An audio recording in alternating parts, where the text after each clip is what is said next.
Olá, eu sou Sérgio Vieira e este é o primeiro episódio da primeira temporada do Ex Libris, um podcast rápido e ligeiro sobre política, comportamento humano, ciência, tecnologia e cultura. A cada episódio, um tema. Seja bem-vindo e espero que goste do estilo e formato do Ex Libris. Aguardo comentários e e-mails sobre esse spin-off do Impressões Digitais que volta já, agora no endereço idigitais.com. Pois é, não existe mais o endereço impressões.vocêpode.com.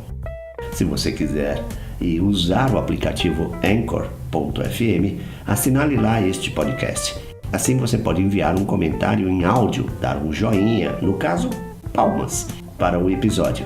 Se quiser ouvir o podcast Ex Libris usando o link do iTunes ou do Google Podcast, sem problemas. O Ex Libris estará lá também. A partir de agora, o Ex Libris sobre política de 18 de setembro de 2018 começou. Acompanhando as discussões em mídias tradicionais e até em podcasts sobre as diferenças e igualdades de programas de governo de candidatos majoritários à presidência da República Brasileirinha, me pego levantando o senho. Pesquisem, garotos, eu não vou explicar. Ou melhor, o próprio tema programas de governo me causa espécie. Primeiramente, jamais ouvi alguém difundindo ou ao menos discutindo programa de governo de candidatos à governança da unidade federativa.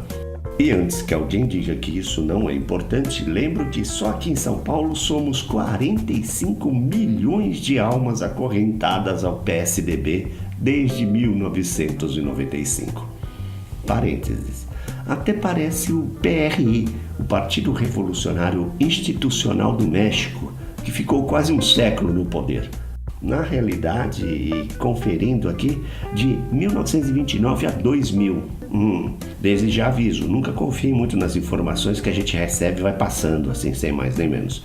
A idade começa a pesar, ela cobra o seu tempo, e não dá para ficar pesquisando tudo, e a memória já não é aquela grande coisa, não. O Google também não é dos mais confiáveis. Assim, fecho parênteses.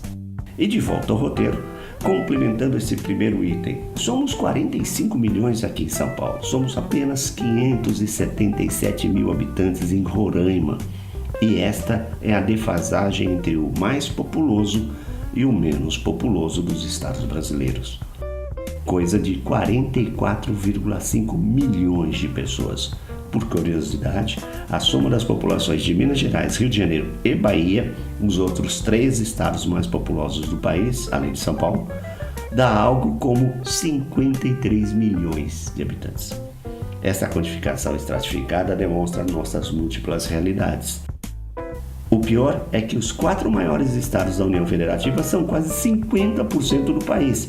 Lembrando que a maioria dos estados são áreas de domínio das mesmas catervas familiares há décadas, se não séculos. Tem um deputado federal de Barbacena, lá em Minas Gerais, que está em seu 10º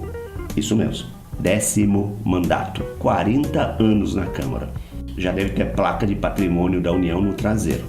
Ele começou sua vida política em 1954, vocês devem ter ouvido falar muito dele, né? Seu nome é Bonifácio José Tam de Andrada, 88 anos, descendente de José Bonifácio de Andrade e Silva.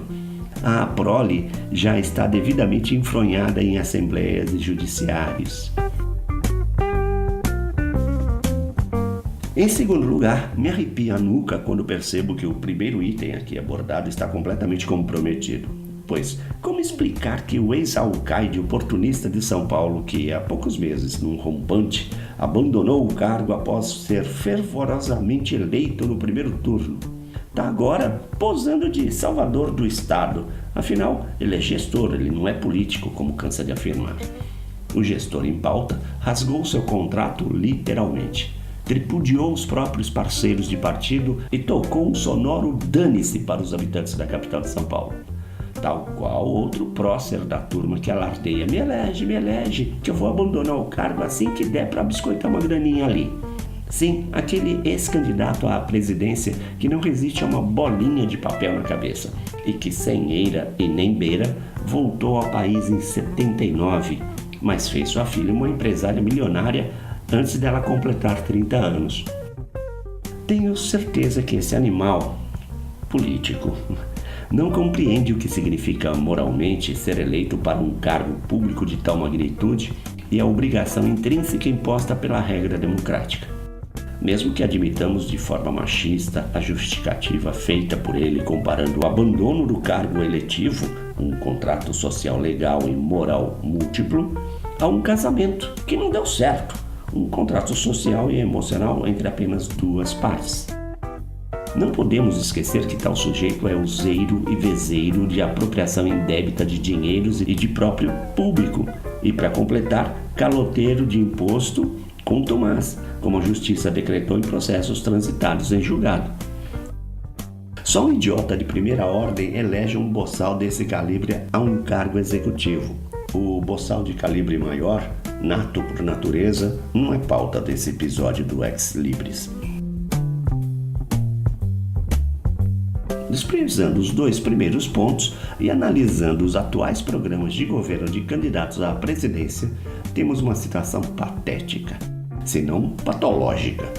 Nota-se que, em quase sua totalidade, eles não passam de um blá blá blá sem substância, ou como diria a FHC, em seu tupi-guarani fluente, nhen. Para se extrair algo definitivo desses pífios planos de marketing executados por obrigação legal, apenas dirigidos aos financiadores de campanha e para as conquistas de votos, vide plano e discurso de ações de governo da Dilma de 2013. São necessárias altas doses de inventividade interpretativa. Percebe-se nestes apenas traços de planos de poder, nunca de plano de nação. Quando muito, uma ideia ou outra aqui e ali. Como exemplo de como é tratado tal documento, exigido para inscrição como candidato, no plano de governo do PSDB para a presidência, há apenas dois parágrafos sobre suas ações relativas às relações exteriores, onde nada é novidade ou merece algo além de um xoxo. Abre o olho, Itamaraty.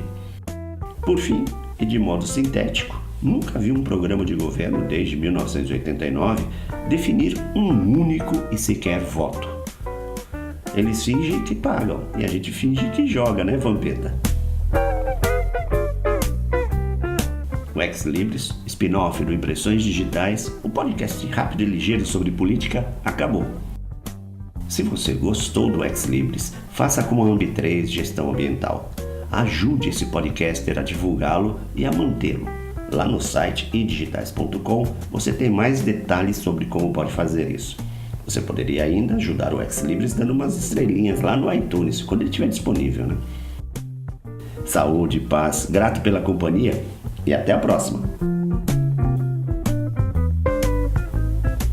Ex Libris, inteligência com propriedade.